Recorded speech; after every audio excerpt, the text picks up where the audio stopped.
Hello friends, ಎಲ್ಲರೂ ಹೇಗಿದ್ದೀರಾ? ಎಲ್ಲರೂ ಚೆನ್ನಾಗಿದ್ದೀರಾ ಅಂತ ಅಂದ್ಕೊಂಡಿದ್ದೀನಿ. ಎಲ್ಲರೂ ಚೆನ್ನಾಗಿದ್ದೀರಾ ಅಂತ ಅಂದ್ಕೊಂಡು ಈ ಒಂದು ವಿಡಿಯೋನ ಸ್ಟಾರ್ಟ್ ಮಾಡ್ತಾ ಇದ್ದೀನಿ. ಗೃಹಲಕ್ಷ್ಮಿ ಯೋಜನೆ 19ನೇ ಕಂತಿನ ಹಣದ ಬಗ್ಗೆ ತಿಳಿಸೋಣ ಅಂತ ಹೇಳಿ ಈ ಒಂದು ವಿಡಿಯೋನ ಅಪ್ಲೋಡ್ ಮಾಡ್ತಾ ಇದ್ದೀನಿ. ಏನಕ್ಕೆ ಈ ಒಂದು ವಿಡಿಯೋ ಅಪ್ಲೋಡ್ ಮಾಡ್ತಾ ಇದ್ದೀನಿ ಅಂತಂದರೆ, ನನ್ನ ತಾಯಿ ಸುಮಾರು ಒಂದು ಎರಡರಿಂದ 3 ತಿಂಗಳಿಂದ ಕಂಪ್ಲೀಟ್ ಬ್ಯಾಂಕಿಂದ ಮನೆಗೆ, ಮನೆಯಿಂದ ಬ್ಯಾಂಕಿಗೆ ತುಂಬ ತಿರುಗಾಡ್ತಾನೆ ಇದ್ದಾರೆ. ತುಂಬ ಹಳ್ಳಿ ಜನಗಳಿಗೆ ಬಂದು ಗೃಹಲಕ್ಷ್ಮಿ ಅಮೌಂಟ್ ಬರುತ್ತಾ ಬರಲ್ವಾ, ಅಥವಾ ಯಾಕೆ ಬರ್ತಿಲ್ಲ, ಏನಾಯಿತು ಅನ್ನೋದ್ರ ಬಗ್ಗೆ ಖಂಡಿತವಾಗ್ಲೂ ಅವರಿಗೆ ಗೊತ್ತೇ ಇಲ್ಲ. ಅದಕ್ಕೋಸ್ಕರ ಈ ಒಂದು ವಿಡಿಯೋನ ಮಾಡ್ತಾಯಿದ್ದೀನಿ. ಸುಮಾರು ಯೂಟ್ಯೂಬ್ ಚಾನಲ್ಗಳಲ್ಲಿ ಗೃಹಲಕ್ಷ್ಮಿ ಹಣ ಬಂದಿದೆ, 20 ಮತ್ತು 21ನೇ ಕಂತಿನ ಹಣವೂ ಸಹ ಬಂದಿದೆ ಅಂತ ಹೇಳಿ ಸುಮಾರು ಯೂಟ್ಯೂಬ್ ಚಾನಲಲ್ಲಿ ಹಾಕಿದ್ದಾರೆ. ನಮ್ಮ ತಾಯಿನೂ ಸಹ ಅದನ್ನು ನೋಡಿಕೊಂಡು ಬ್ಯಾಂಕಲ್ಲಿ ಹೋಗಿ ಗಲಾಟೆ ಮಾಡ್ತಾಯಿದ್ರು, ಬಂದಿದೆ ಅಂತೆ, ನೀವು ಸುಳ್ಳು ಹೇಳ್ತಾ ಇದ್ದೀರಾ ಅಂತ ಹೇಳಿ. ನಾನು ಸಹ ನಮ್ಮ ತಾಯಿ ಜೊತೆಗೆ ಹೋಗಿದ್ದೆ. ನನಗೂ ಒಂದು ಸ್ವಲ್ಪ ಬೇಜಾರಾಯಿತು ಅಮ್ಮ ಆ ಥರ ಮಾತಾಡಿದ್ದಕ್ಕೆ. ಸುಮಾರು ಜನ ಓದಿಲ್ಲ, ಅವರಿಗೆ ಏನೂ ಗೊತ್ತಾಗೋದಿಲ್ಲ. ಫೋನ್ಗಳಲ್ಲಿ ನೋಡಿಕೊಂಡು ಅವರು ಸಹ ಗೃಹಲಕ್ಷ್ಮಿ ದುಡ್ಡು ಬಂದಿದೆ ಅಂತ ಹೇಳಿ ಬ್ಯಾಂಕಲ್ಲಿ ಹೋಗಿ ಜಗಳ ಮಾಡ್ತಾರೆ. ಬಟ್ ಅಕೌಂಟಲ್ಲಿ ಬರದೇ ಇರೋ ದುಡ್ಡನ್ನು ಬ್ಯಾಂಕ್ ಅವರು ಖಂಡಿತವಾಗ್ಲೂ ಕೊಡೋಕ್ಕಾಗೋದಿಲ್ಲ. ನಾನು ಆದಮೇಲೆ ಫೋನ್ ತೊಗೊಂಡು ಚೆಕ್ ಮಾಡಿದಾಗ ಗೃಹಲಕ್ಷ್ಮಿ ದುಡ್ಡು ಅಮ್ಮಗೆ ಬಂದಿರಲಿಲ್ಲ.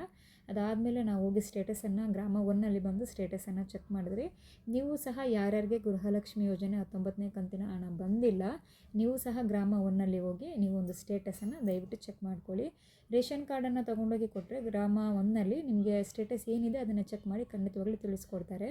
ಅದ್ರ ಅಂದರೆ ತಿಳಿಸಿದಾಗ ನಿಮಗೆ ಗೊತ್ತಾಗುತ್ತೆ ಯಾಕೆ ನನಗೆ ದುಡ್ಡು ಬಂದಿಲ್ಲ ಅಂಥೇಳಿ. ಸುಮಾರು ಜನಕ್ಕೆ 19ನೇ ಕಂತಿನ ಹಣ ಬಂದಿದೆ, ಒಂದು 30% ಜನಕ್ಕೆ 19ನೇ ಕಂತಿನ ಹಣ ಬಂದಿಲ್ಲ.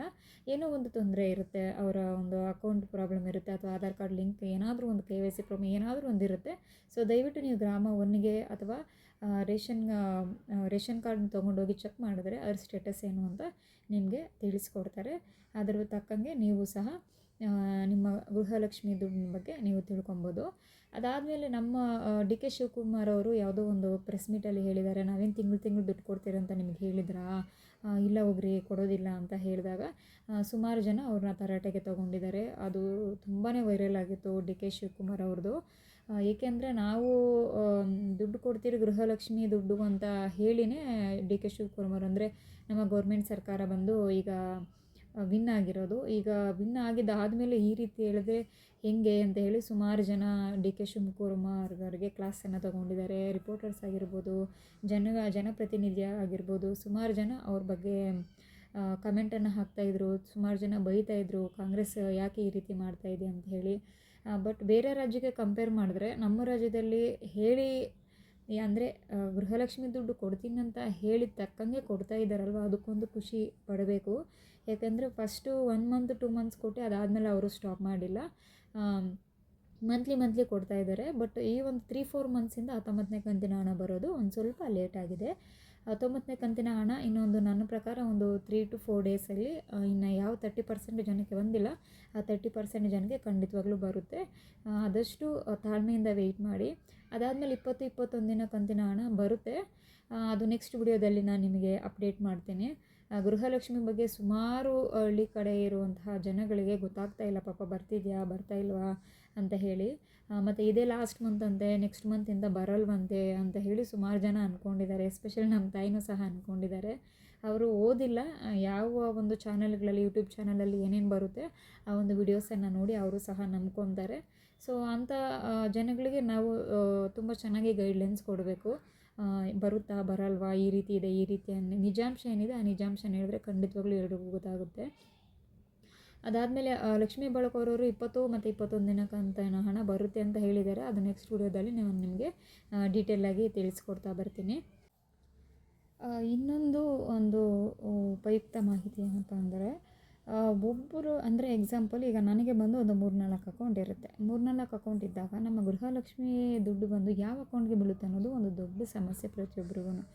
ನಿಮ್ಮ ಹತ್ರ ಒಂದು 2-3 ಅಕೌಂಟ್ ಇದೆ ನಿಮ್ಮಲ್ಲಿ ಅಂತ ಅಂದಾಗ ನೀವು ಗೃಹಲಕ್ಷ್ಮಿ ದುಡ್ಡು ಬಂದು 2-3 ಅಕೌಂಟ್ಗಳು ಸಹ ಚೆಕ್ ಮಾಡೋದು ತುಂಬ ಒಳ್ಳೆಯದು. ಅಮ್ಮಗೆ ಏನಾಗಿತ್ತು ಅಂದರೆ, ನಮ್ಮ ತಾಯಿಗೆ ಬಂದು 3 ಅಕೌಂಟ್ ಇದೆ. 3 ಅಕೌಂಟಲ್ಲಿ ಬಂದು ಅವರು ಸಂಘಗಳಿಗೆ ಒಂದು ಅಕೌಂಟ್ ಇಟ್ಕೊಂಡಿದ್ದಾರೆ, ಅವ್ರ ಕೆಲಸಕ್ಕೆ ಒಂದು ಅಕೌಂಟ್ ಇಟ್ಕೊಂಡಿದ್ದಾರೆ, ಮತ್ತು ಪರ್ಸ್ನಲ್ ಒಂದು ಅಕೌಂಟ್ ಇಟ್ಕೊಂಡಿದ್ದಾರೆ. ನಾವು ಹೋಗಿ ಚೆಕ್ ಮಾಡಿದಾಗ ಬಂದಿದೆ ಅಂತ ಹೇಳಿ ಅವರೇ ಹೇಳ್ತಾಯಿದ್ರು. ಲಾಸ್ಟ್ ಮಂತ್ 2000 ಬಂದು ಬಂದಿಲ್ಲ ಅಂತ ಹೇಳಿ ಅಮ್ಮ ಹೇಳ್ತಾಯಿದ್ರು.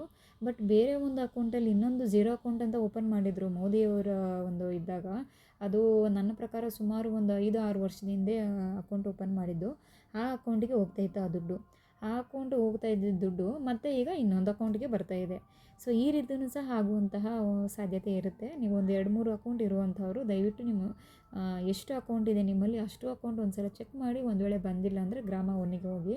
ಯಾಕೆಂದರೆ ಗ್ರಾಮ ಒನ್ನು ಅಥವಾ ಗೌರ್ಮೆಂಟ್ ಸ್ಕೀಮ್ಸ್ ಮಾಡುವಂತಹ ಕೆಲವೊಂದು ಆಫೀಸಸ್ ಇರುತ್ತೆ, ಕೆಲವೊಂದು ಸೆಂಟರ್ಗಳಿರುತ್ತೆ ನಿಮ್ಮ ನಿಯರ್ ಬೈ ಆಫೀಸ್ಗಳ ಹತ್ರ ಆಗಿರ್ಬೋದು ಅಥವಾ ನಿಮ್ಮ ಮನೆ ಹತ್ರ ಆಗಿರ್ಬೋದು. ಅಂಥವ್ರನ್ನ ಹೋಗಿ ಕಾಂಟ್ಯಾಕ್ಟ್ ಮಾಡಿದ್ರೆ ಖಂಡಿತವಾಗ್ಲೂ ನಿಮ್ಗೆ ಅದ್ರ ಬಗ್ಗೆ ತಿಳಿಸ್ಕೊಡ್ತಾರೆ. ಒಂದು ವೇಳೆ ನೀವು ಅಲ್ಲಿ ಹೋಗಿ ನಿಮ್ಮ ಅಕೌಂಟ್ಗೆ ದುಡ್ಡು ಬಂದು ಅವ್ರು ನೋಡಮ್ಮ ದುಡ್ಡು ಬಂದಿದೆ ಅಂತ ಬಯಸ್ಕೊಳ್ಳೋದಕ್ಕೆ ಮುಂಚೆ ನೀವು ಹೋಗಿ ಒಂದು ಸಲ ನಿಮ್ಮ ಅಕೌಂಟನ್ನು ಚೆಕ್ ಮಾಡ್ಕೊಳ್ಳಿ. ಸುಮಾರು ಜನಕ್ಕೆ ಪಾಪ ಹೋಗಿ ನೋಡ್ಕೊಳ್ಳೋಕ್ಕೆ ಆಗೋದಿಲ್ಲ. ಯಾಕೆಂದರೆ ಮನೇಲಿ ಕರ್ಕೊಂಡೋಗೋರಿರಲ್ವ ಅಥವಾ ಅವರಿಗೆ ಕೆಲಸ ಇರುತ್ತೆ, ಅವ್ರಿಗೆ ಹೋಗೋಕ್ಕೆ ಟೈಮ್ ಇರೋದಿಲ್ಲ, ಅಂಥವರು ಸಹ ಇರ್ತೀರ.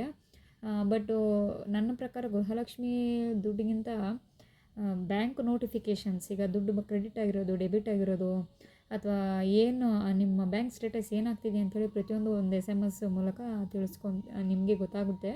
ಬಟ್ ಆ SMS ಸಹ ಓದದೇ ಬರೋರು ಏನು ಮಾಡೋಕ್ಕಾಗಲ್ಲ, ನೀವು ಬ್ಯಾಂಕಲ್ಲೇ ನೋಡಬೇಕು. ಅಥವಾ ನೀವು ಯಾರಾದರೂ ಗೊತ್ತಿರೋರು ಅಕ್ಕಪಕ್ಕದಲ್ಲಿರ್ಬೋದು, ನಿಮ್ಮ ಮಕ್ಕಳು ಅಥವಾ ಮೊಮ್ಮಕ್ಕಳು ಯಾರಾದರೂ ಇದ್ದರೆ ಅವ್ರಿಗೆ ಈ ಮೆಸೇಜನ್ನು ಚೆಕ್ ಮಾಡೋಕ್ಕೆ ಹೇಳಿ. ಅವ್ರು ಚೆಕ್ ಮಾಡಿ ನಿಮಗೆ ಆದಷ್ಟು ನಿಮಗೆ ತಿಳಿಸ್ತಾರೆ 19ನೇ ಕಂತಿನ ಹಣ. ಒಂದು ವೇಳೆ 19ನೇ ಕಂತಿನ ಹಣ ಬಂದಿಲ್ಲ ಅಂದರೆ ದಯವಿಟ್ಟು ಹೋಗಿ ಗ್ರಾಮ ಒನ್ನಲ್ಲಿ ನೀವು ಚೆಕ್ ಮಾಡಿ. ನಿಮ್ಮ ಅಕೌಂಟ್ಗೆ ಖಂಡಿತವಾಗ್ಲೂ ಬರುತ್ತೆ. ನಿಮ್ಮ ದುಡ್ಡು ಮಾತ್ರ ಮೋಸ ಆಗೋದೇ ಇಲ್ಲ. ಸುಮಾರು ಜನ ಹಳ್ಳಿಗಳ ಕಡೆ ಆಗಿರ್ಬೋದು ಅಥವಾ ಸಿಟಿ ಕಡೆ ಯಾರೇ ಆಗಲಿ ಮಂತ್ಲಿಗೆ ಒಂದು 2000 ಬರುತ್ತೆ ಅಂದರೆ ಆ 2000ಗೆ ಅವ್ರದ್ದೇ ಆದ ಏನಾದರೂ ಒಂದು ದುಡ್ಡು ಆಗುತ್ತೆ ಅಂತ ಹೇಳಿ ಅವರು ಎಕ್ಸ್ಪೆಕ್ಟ್ ಮಾಡ್ತಾ ಇರ್ತಾರೆ. ಎಕ್ಸಾಂಪಲ್ ಏನೋ ಒಂದು ಕರೆಂಟ್ ಬಿಲ್ಲು, ವಾಟರ್ ಬಿಲ್ಲು ಅಥವಾ ಮಕ್ಕಳ ಫೀಸ್ಗೋ, ಬುಕ್ಸ್ಗೋ, ಬ್ಯಾಗೋ ಏನಕ್ಕೋ ಒಂದು ಆಗುತ್ತೆ ಅಂತ ಕಮಿಟ್ ಆಗೋಗ್ಬಿಟ್ಟಿರ್ತಾರೆ. ಈ 2000 ಬಂದರೆ ಈ ಕೆಲಸಕ್ಕಿರಲಿ ಅಂತ ಹೇಳಿ ಸೈಡಲ್ಲಿ ತೆಗೆದಿಡ್ತಾ ಇರ್ತಾರೆ. ಬಟ್ 2-3 ತಿಂಗಳಿಂದ ಬರದೇ ಇರೋದಕ್ಕೆ 2000 ಅವರು ಕೆಲವೊಬ್ಬರಿಗಂತೂ ತುಂಬಾ ಕಷ್ಟ ಆಗಿರುತ್ತೆ. ಇನ್ನು ಕೆಲವೊಬ್ಬರು ಅದ್ರ ಮೇಲೇ ಡಿಪೆಂಡ್ ಆಗಿರ್ತಾರೆ. ಮನೆ ರೇಷನ್ಗಾಗಿರ್ಬೋದು ಅಥವಾ ಅವರ ಎಕ್ಸ್ಪೆನ್ಸಸ್ಗಾಗಿರ್ಬೋದು ಅಥವಾ ಮಕ್ಕಳ ಎಜುಕೇಷನ್ಗಾಗಿರ್ಬೋದು. ಏನಾದಕ್ಕೂ ಒಂದು 2000 ಬಂದರೆ ಇದಕ್ಕೂ ಆಗುತ್ತಪ್ಪ ಅಂತ ಹೇಳಿ ಅವರು ಸಹ ಅಂದ್ಕೊತಾ ಇರ್ತಾರೆ. ನನಗಂತೂ ನಮ್ಮ ತಾಯಿನ ಬ್ಯಾಂಕಿಂದ ಮನೆಗೆ ಓಡಾಡ್ತಾ ಇರೋದು ನೋಡಿ ನನಗಂತೂ ತುಂಬ ಬೇಜಾರಾಗ್ತಾಯಿತ್ತು. ಸುಮಾರು ಸಲ ಹೇಳ್ತಾಯಿದ್ದೆ, ಅಮ್ಮ ಏನಾಯಿತು ಅಂದರೆ ಅವ್ರು ನನಗೆ ಹೇಳ್ತಾನೆ ಇರಲಿಲ್ಲ. ಬಟ್ ಇವತ್ತು ನಾನು ಅಮ್ಮ ಜೊತೆಲೆ ಹೋಗಿ ಬ್ಯಾಂಕಲ್ಲಿ ಹೋಗಿದ್ದಕ್ಕೆ ಏನಿದೆ ಸ್ಟೇಟಸ್ ಅಂತ ಹೇಳಿ ಗೊತ್ತಾಯಿತು ನನಗೆ. ಅದಾದಮೇಲೆ ಒಂದು 2-3 ಡೇಸಲ್ಲಿ ನಿಮ್ಮ ದುಡ್ಡು ಬರ್ಬೋದು ಅಂತ ಅಮ್ಮಗೂ ಸಹ ಹೇಳಿದ್ದಾರೆ. ಈಗ ಎಕ್ಸಾಂಪಲ್ ನಮ್ಮ ತಾಯಿನೂ ಅಷ್ಟೇ. ಈಗ ನನಗೆ 2000 ದುಡ್ಡು ಬಂದರೆ 2000 ದುಡ್ಡಲ್ಲಿ ಏನಾದರೂ ಒಂದು ಮಕ್ಕಳಿಗೆ ಬಟ್ಟೆನೋ ಅಥವಾ ಏನಾದರೂ ಒಂದು ತೊಗೊಬರ್ತೀನಿ ಅಂತ ಹೇಳಿ ಕಾಲ್ ಮಾಡ್ತಾರೆ. ಆ ಖರ್ಚುಗಳಿಗೆ ಏನಾದರೂ ಬೇಕು ಅಂದರೆ ಆ ದುಡ್ಡಲ್ಲೇ ಅವ್ರ ಖರ್ಚುಗಳಿಗೆ ಇಟ್ಕೊತಾರೆ. ಇದೇ ರೀತಿ ಸುಮಾರು ಜನ ಇರ್ತಾರೆ. ವಿಧವೆಯರು ಇರ್ತಾರೆ, ಗಂಡ ಇಲ್ಲದೇ ಇರೋರು ಇರ್ತಾರೆ, ಬಾಡಿಗೆಗಳ ಮೇಲೆ ಡಿಪೆಂಡ್ ಆಗಿರ್ತಾರೆ. ಈ ರೀತಿ ಡಿಪೆಂಡ್ ಆಗಿರೋ ಟೈಮಲ್ಲಿ 19ನೇ ಕಂತಿನ ಹಣ ಬಂದಿಲ್ಲ ಅಂದರೆ ಎಂಥವ್ರಿಗೂ ಅಷ್ಟೇ ತುಂಬಾ ಬೇಸರ ಆಗುತ್ತೆ. ತುಂಬ ಜನ ದುಡ್ಡೇ ಬರಲ್ವೇನೋ ಈ ತಿಂಗಳ ಲಾಸ್ಟ್ ಟೈಮ್ ಬಂದಿರೋದು 2000ನೇ ಲಾಸ್ಟು, ಈ ಮಂತಿಂದ ಬರೋದಿಲ್ಲ ಅಂಥೇಳಿ ಸುಮಾರು ಜನ ಅಂದ್ಕೊಂಡಿದ್ದಾರೆ. ದಯವಿಟ್ಟು ಆ ರೀತಿ ಅಂದ್ಕೊಬೇಡಿ. ನಿಮ್ಮ ದುಡ್ಡು ಖಂಡಿತವಾಗ್ಲೂ ಬರುತ್ತೆ. ಒಂದು 30% ಜನಕ್ಕೆ ಅಂದರೆ 19ನೇ ಕಂತಿನ ಹಣ ಬಂದು ಮೊದಲನೇ ವರ್ಗ, 2ನೇ ವರ್ಗ, 3ನೇ ವರ್ಗ ಅಂತ ಹೇಳಿ ಡಿವೈಡ್ ಮಾಡಿದಾರಂತೆ. ಸೊ ಮೊದಲನೇ ವರ್ಗದಲ್ಲಿ ಒಂದು ಸ್ವಲ್ಪ ಜನಕ್ಕೆ, 2ನೇ ವರ್ಗದಲ್ಲಿ ಒಂದು ಸ್ವಲ್ಪ ಜನಕ್ಕೆ ಮತ್ತು 3ನೇ ವರ್ಗದಲ್ಲಿ ಒಂದು ಸ್ವಲ್ಪ ಅಂದರೆ ಫಸ್ಟ್ ಸ್ಟೆಪ್, ಸೆಕೆಂಡ್ ಸ್ಟೆಪ್ ಆ ರೀತಿ ಈ 3ನೇ ವರ್ಗದವರಿಗೆ ಇಷ್ಟು ದುಡ್ಡು ಅಂತ ಹೇಳಿ ಈ ಥರ ಡಿವೈಡ್ ಮಾಡ್ತಾ ಇದ್ದಾರೆ. ನನ್ನ ಪ್ರಕಾರ ಗೌರ್ಮೆಂಟಿಂದ ಬರುವಂತಹ ದುಡ್ಡು ಒಂದೇ ಸಲ ಇಷ್ಟು ದುಡ್ಡು ಅಂತ ರಿಲೀಸ್ ಮಾಡೋಕ್ಕಾಗದೆ ಮೊದಲನೇ ಅಂದರೆ ಫಸ್ಟ್ ಟೈಮ್ ಇಷ್ಟು ದುಡ್ಡು ಇಷ್ಟು ಜನಕ್ಕೆ, ಸೆಕೆಂಡ್ ಟೈಮ್ ಇಷ್ಟು ದುಡ್ಡು ಇಷ್ಟು ಜನಕ್ಕೆ ಆ ರೀತಿ ಡಿವೈಡ್ ಮಾಡ್ತಾ ಬರ್ತಾ ಇರ್ತಾರೆ. ನಾವು ಅಂದ್ಕೊತೀರಿ ನಾವು ಬರೀ ಒಂದು 5-10 ಜನ ಇಲ್ಲ, ಲಕ್ಷಾಂತರ ಜನ ಇದ್ದಾರೆ ನಮ್ಮ ಥರ. ಸುಮಾರು ಲಕ್ಷಾಂತರ ಜನ, ಎಷ್ಟೋ ಸಾವಿರಾರು ಹಳ್ಳಿಗಳಿದೆ. ಸಾವಿರಾರು ಹಳ್ಳಿಗಳಲ್ಲಿ ಎಷ್ಟೋ ಲಕ್ಷಾಂತರ ಜನ ಇರ್ತಾರೆ. ಅಷ್ಟು ಜನಕ್ಕೂ ಒಂದೇ ಸಲ ಗೌರ್ಮೆಂಟ್ ಅವರು ಖಂಡಿತವಾಗ್ಲೂ ದುಡ್ಡು ಹಾಕೋಕ್ಕಾಗೋದಿಲ್ಲ. ಇರೋ ಪ್ರಕಾರ ನಾವು ಹತ್ತತ್ರ ಲೆಕ್ಕ ಹಾಕಿದ್ರೆ 1 ಕೋಟಿ, 1.5 ಕೋಟಿ ಜನಸಂಖ್ಯೆ ಇದ್ದೀರಿ. 1.5 ಕೋಟಿಗೆ ನೀವೇ ಲೆಕ್ಕ ಹಾಕಿ, 1.5 ಕೋಟಿಗೆ 2000 ದುಡ್ಡು ಹಾಕಬೇಕು ಅಂದರೆ ಎಷ್ಟು ದುಡ್ಡು ಆಗುತ್ತೆ? ಅಷ್ಟು ದುಡ್ಡು ಖಂಡಿತವಾಗ್ಲೂ ಅವ್ರು ರಿಲೀಸ್ ಮಾಡೋಕ್ಕಾಗೋದಿಲ್ಲ. ಫಸ್ಟು ಇಷ್ಟು ಪರ್ಸೆಂಟ್ ಅಂತ ದುಡ್ಡು, ಸೆಕೆಂಡ್ ಟೈಮ್ ಇಷ್ಟು ಪರ್ಸೆಂಟು, ಥರ್ಡ್ ಟೈಮ್ ಇಷ್ಟು ಪರ್ಸೆಂಟ್ ಅಂತೇಳಿ ಇಷ್ಟು ಪರ್ಸೆಂಟ್ ಅಂತೇಳಿ ದುಡ್ಡನ್ನು ರಿಲೀಸ್ ಮಾಡ್ತಾರೆ. ಅಲ್ಲಿವರೆಗೂ ನಾವು ಒಂದು ಸ್ವಲ್ಪ ವೆಯ್ಟಿಂಗಲ್ಲಿ ಇರಬೇಕು. ತಾಳ್ಮೆ ಇರಲಿ, ಖಂಡಿತವಾಗ್ಲೂ ಎಲ್ರಿಗೂ ದುಡ್ಡನ್ನು ಬರುತ್ತೆ. ಅದಾದಮೇಲೆ ಯಾವುದೇ ಬೇರೆ ಒಂದು ಯೂಟ್ಯೂಬ್ ಚಾನಲ್ಗಳು ಅದೆಲ್ಲ ನೋಡಿ ಖಂಡಿತವಾಗ್ಲೂ ನೀವು ನಂಬಕ್ಕೆ ಹೋಗಬೇಡಿ. ಕೆಲವೊಂದು ಯೂಟ್ಯೂಬ್ ಚಾನಲ್ಗಳಲ್ಲಿ ಸುಳ್ಳು ಹೇಳ್ತಾರೆ, ಇನ್ನು ಕೆಲವೊಬ್ಬರು ಯೂಟ್ಯೂಬ್ ಚಾನಲಲ್ಲಿ ನಿಜ ಇರುತ್ತೆ. ಬಟ್ ಏನಕ್ಕೆ ಸುಳ್ಳು ಹೇಳ್ತಾರೆ ಅದು ಖಂಡಿತವಾಗ್ಲೂ ನನಗೆ ಗೊತ್ತಿಲ್ಲ, ನಾನು ಸಹ ನೋಡಿದ್ದೀನಿ. ನಮ್ಮ ತಾಯಿ ಹೇಳ್ತಿದ್ರು ದುಡ್ಡು ಬರಲ್ಲ ಅಂತ ಹೇಳ್ತಿದ್ರು. ದುಡ್ಡು ಬರಲ್ಲ ಅಂತ ಹೇಳಿದಾಗ ನನಗೆ ಖಂಡಿತವಾಗ್ಲೂ ಅರ್ಥ ಆಗಲಿಲ್ಲ. ನಾನು ಒಂದು ಯೂಟ್ಯೂಬ್ ಚಾನಲಲ್ಲಿ ನೋಡಿದಾಗಲೇ ನನಗೆ ಅರ್ಥ ಆಗಿದ್ದು, ಓಕೆ ಇದನ್ನು ನೋಡಿ ನಮ್ಮ ತಾಯಿ ಓ ಬರೋದೇ ಇಲ್ಲ ದುಡ್ಡು ಅಂತ ಅಂದ್ಕೊಂಡಿದ್ದಾರೆ ಅಂಥೇಳಿ. ಅದಕ್ಕೋಸ್ಕರ ನಾನು ಒಂದು ವಿಡಿಯೋನ ಮಾಡ್ತಾಯಿದ್ದೀನಿ. ನಮ್ಮ ತಾಯಿ ಥರ ಸುಮಾರು ಜನ ಓದಿರೋರು ಇರ್ತಾರೆ, ಅವ್ರಿಗೂ ಪಾಪ ಏನಂತ ಗೊತ್ತಾಗೋದಿಲ್ಲ. ಟೈಪಿಂಗ್ ಫೋನ್ ಇರುತ್ತೆ, ಟೈಪಿಂಗ್ ಫೋನಿಂದ ಈಗ ಸ್ಕ್ರೀನ್ ಟಚ್ ಫೋನ್ಗೆ ಸುಮಾರು ಜನ ಬಂದಿರ್ತಾರೆ. ಅವ್ರಿಗೇನು ಗೊತ್ತಾಗಲ್ಲ, ಜಸ್ಟ್ ಒಂದು ಫೋನ್ ತೊಗೋತಾರೆ, ಯೂಟ್ಯೂಬ್ ಕ್ಲಿಕ್ ಮಾಡ್ತಾರೆ, ವಿಡಿಯೋಸ್ ಏನೇನು ಬರುತ್ತೆ ಎಲ್ಲ ಸ್ಕ್ರೋಲ್ ಮಾಡ್ತಾರೆ, ವಿಡಿಯೋಸ್ ನೋಡ್ತಾ ಹೋಗ್ತಾರೆ. ಅದನ್ನು ಬಿಟ್ಟರೆ ಖಂಡಿತವಾಗ್ಲೂ ಬೇರೊಂದು ಅವ್ರಿಗೆ ಗೊತ್ತಾಗೋದಿಲ್ಲ. ನಮ್ಮ ತಾಯಿಗೂ ಸಹ ವಿಡಿಯೋಸ್ ಒಂದು ಸ್ಕ್ರೋಲ್ ಮಾಡಿ ವಿಡಿಯೋಸ್ ನೋಡ್ತಾರೆ. ಈವನ್ ಕಾಲ್ ಮಾಡಿದ್ರೆ ಕಾಲ್ ಪಿಕ್ ಮಾಡ್ತಾರೆ, ಅವ್ರು ಕಾಲ್ ಬ್ಯಾಕ್ ಮಾಡೋಕ್ಕೂ ಬರೋದಿಲ್ಲ, ಮೆಸೇಜ್ ನೋಡೋಕ್ಕೂ ಬರೋದಿಲ್ಲ, ಆ್ಯಂಡ್ ಫೇಸ್ಬುಕ್ಕು ಇನ್ಸ್ಟಾ ಅದು ಏನೂ ನೋಡೋಕ್ಕೆ ಬರೋದಿಲ್ಲ. ಇದೇ ರೀತಿ ನಮ್ಮ ತಾಯಿ ಥರ ಸುಮಾರು ಜನ ಇರ್ತಾರೆ. ಅವರಿಗೆ ಈ ವಿಡಿಯೋಸ್ ರೀಚ್ ಆಗಲಿ ಅಂತ ಹೇಳೋದಕ್ಕೋಸ್ಕರ ಈ ಒಂದು ವಿಡಿಯೋ ಮಾಡ್ತಾಯಿದ್ದೀನಿ.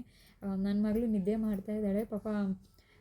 ನಿದ್ದೆ ಮಾಡಿಸ್ಬಿಟ್ಟು ನಾನು ಒಂದು ಈ ವಿಡಿಯೋನ ಅಪ್ಲೋಡ್ ಮಾಡ್ತಾಯಿದ್ದೀನಿ. ನಿಮ್ಗೆಲ್ರಿಗೂ ಈ ಒಂದು ವಿಡಿಯೋ ಖಂಡಿತವಾಗ್ಲೂ ರೀಚ್ ಆಗುತ್ತೆ ಅಂತ ಅಂದ್ಕೊತೀನಿ. ಆದಷ್ಟು ನಿಮ್ಮ ಫ್ರೆಂಡ್ಸ್ಗೆ ಶೇರ್ ಮಾಡಿ. ನೆಕ್ಸ್ಟ್ 20-21 ಕಂತಿನ ಹಣದ ಬಗ್ಗೆ ನಾನು ನೆಕ್ಸ್ಟ್ ವಿಡಿಯೋದಲ್ಲಿ ನಿಮಗೆ ಖಂಡಿತವಾಗ್ಲೂ ಗೃಹಲಕ್ಷ್ಮಿ ಬಗ್ಗೆ ಇಂಚಿಂಚು ಸಹ ಖಂಡಿತವಾಗ್ಲೂ ಮಾಹಿತಿ ಕೊಡೋಕ್ಕೆ ಟ್ರೈ ಮಾಡ್ತೀನಿ. ಆದಷ್ಟು ನನ್ನ ಚಾನಲ್ ನಿಮ್ಗೆ ಇಷ್ಟ ಆದರೆ ಲೈಕ್ ಮಾಡಿ, ಶೇರ್ ಮಾಡಿ ಮತ್ತು ಸಬ್ಸ್ಕ್ರೈಬ್ ಮಾಡಿ. ಹೊಸದಾಗಿ ಯಾರಾದರೂ ನನ್ನ ಚಾನಲ್ನ ನೋಡ್ತಾ ಇದ್ದರೆ ಎಲ್ರಿಗೂ 19ನೇ ಕಂತಿನ ಹಣ ಖಂಡಿತವಾಗ್ಲೂ ಬರುತ್ತೆ. ಒಂದು ವೇಳೆ 19ನೇ ಕಂತಿನ ಹಣ ಬಂದಿಲ್ಲ ಅಂತಂದರೆ ನನಗೆ ಮೆಸೇಜ್ ಮಾಡಿ, ನಾನು ಚೆಕ್ ಮಾಡ್ತೀನಿ. ಅಂದರೆ ಏನು ಸ್ಟೇಟಸ್ ಏನಿರ್ಬೋದು, ಎಲ್ಲರಿಗೂ ಬಂದಿದೆಯಾ ಅಥವಾ ಇಷ್ಟು % ಜನಕ್ಕೆ ಅಂತ ಬಂದಿಲ್ವ ಅಂಥೇಳಿ ನಾನು ಸಹ ನೋಡ್ತೀನಿ. ಆದಷ್ಟು ನನ್ನ ಚಾನಲ್ನ ಸಬ್ಸ್ಕ್ರೈಬ್ ಮಾಡಿ. ನೆಕ್ಸ್ಟ್ ವ್ಲಾಗಲ್ಲಿ ನಿಮಗೆ 20 ಮತ್ತು 21ನೇ ಕಂತಿನ ಹಣದ ಬಗ್ಗೆ, ಭಾಗ್ಯಲಕ್ಷ್ಮಿ ಕಂತಿನ ಹಣದ ಬಗ್ಗೆ ನಾನು ನಿಮಗೆ ನೆಕ್ಸ್ಟ್ ವಿಡಿಯೋದಲ್ಲಿ ತಿಳಿಸ್ಕೊಡ್ತೀನಿ. ಬಾಯ್ ಬಾಯ್.